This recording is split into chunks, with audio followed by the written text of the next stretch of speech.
Foundation, about 4 years ago, I wrote this white paper with a team of people called Confronting the Challenges of Participatory Culture, Media Education for the 21st Century.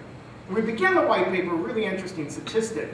Pew Center for the Internet and American Life had identified that at that time about 56% of teens online had produced media, and about a third of teens online had shared media they produced for someone else. Over the last 3 years, it's now 64% of teens, American teens online, have produced media. I mean, that's a total shift from what it would have been, how we related to media as mostly consumers the time I was growing up. Now, young people are media makers. The young people in Long Beach, young people in New York, young people everywhere across the United States are involved in producing and distributing media. Not necessarily on an industrial level, but on a grassroots level. And it's how do we think about preparing that generation for the world they're moving into is at the root what I'm trying to get us to think about this morning. Go to the next slide. So these are some of the, what we tried to do in the white paper was identify some core skills that we thought young people needed to acquire in order to become full participants in this.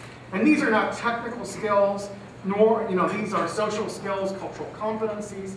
I'm not going to go into all of them here. The white paper's on the web if you want to read it in more detail, but they're illustrative of a shift in the ways we process information, we engage with communities, we deal with each other in this new media landscape. To be clear, these come on top of traditional literacies. There was a generation of people who said, forget text literacy, it's all going to be audio-visual. Baloney. If you can't read, you can't write, you can't participate in any of these other activities. Traditional literacy is core, but is no longer sufficient to meet the needs of a different kind of information escape. So writing, for example, now has to include the ability to get your work distributed. And because you're now the publisher, you're now the writer, the publisher, the distributor of your own content, and that has real consequences, I think, for even thinking about something like how we teach writing in school. So next slide, please. So what do I mean by participatory culture? Well, first of all, this slide's an illustration of what I mean for participatory culture. Some years ago, as I was pulling together slides for a talk on new media literacies, I punched participatory culture into Google image search, and up popped this slide. Right? And it was miraculous. Someone read the white paper, built a slide for their talk, they put it up online. I looked at it and said it was a better slide than I was ever going to produce for illustrating. And I stole it and put it in my presentation. Right? And so the nature of participatory culture is we throw our ideas out to the world, other people respond, they improve on it, they refine them, they give them back to us. So, but a clearer definition educationally is it's a space where there's relatively low barriers for engagement and participation, where there's strong support for sharing creations with others, where there's informal mentorship, not necessarily based on age, but based on experience, so that the experienced person helps the newbie. Members believe their contributions matter, and they care about others' opinions of themselves and their work. And the key point here is not every member must contribute, but all must believe they're free to contribute when ready, and that what they contribute will be appropriately valued. This is the experience kids have in fandom, it's the experience they have in gaming cultures, the experience they have in a variety of online communities. It is not, by and large, the experience they have in school. And that gap between the kinds of informal learning that takes place outside of school and how the classroom's been configured is what gives people whiplash. And my students in the new media literacies class I'm teaching at USC went out and interviewed students. And they talked, because my students came from all over the world, the high school students they interviewed were all over the planet.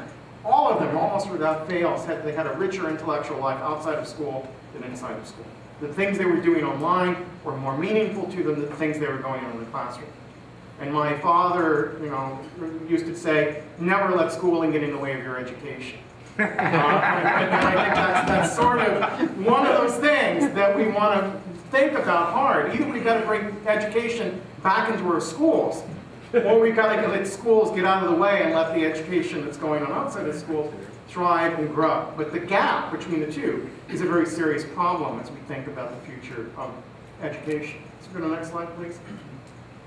So what I'm not saying, so a common configuration is to sort of say that we live in a world of digital immigrants and digital natives. And that's a concept that I find helpful on one level. It does suggest different experiences of kids who grew up in a digital world, but it also distorts in many levels. First of all, not every teenager in America is a digital native. Again, if we take the 64% created media, there's still the 36% who didn't create media. And that represents an important gap in experience. And often, that's a radical gap, more extreme than just producing media. That 36% are ones who are locked out of meaningful participation in the social networks, the online communities, the other kinds of practices where that outside of school learning is taking place.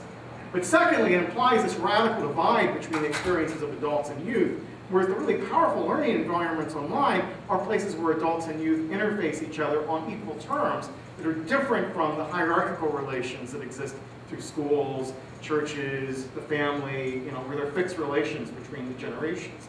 Here, there's more fluidity. What you contribute determines your value to the community. And I think that's an important distinction too. And I think if we say, oh, I'm just a digital immigrant, I'm never going to understand this stuff, then you leave yourself in a position where you let yourself off the hook. You're not forcing yourself to really engage in what's going on there. Finally, I have to say that the use of the word immigrant to imply someone who's ignorant and will never learn anything is deeply troubling to me in this wide formulation. We know that the immigrant population is one that brings wisdom and knowledge from one place to another and actively contributes to shaping the experience. And we should apply that when we think about it. The older generation knows things that younger people still need to know, and that if they aren't digital immigrants, like the immigrants who've enriched America through the years, you have things that contribute back to the cultures that we're describing. And again, that division that's often framed, I think, doesn't allow us to understand the kind of relationship that's potentially there between adults and youth in this new space. Go to the next slide, please. So these are some of the activities young people that are involved with in this new culture. They're circulating things, and that turns out to be pretty significant, just be able to send messages from place to place.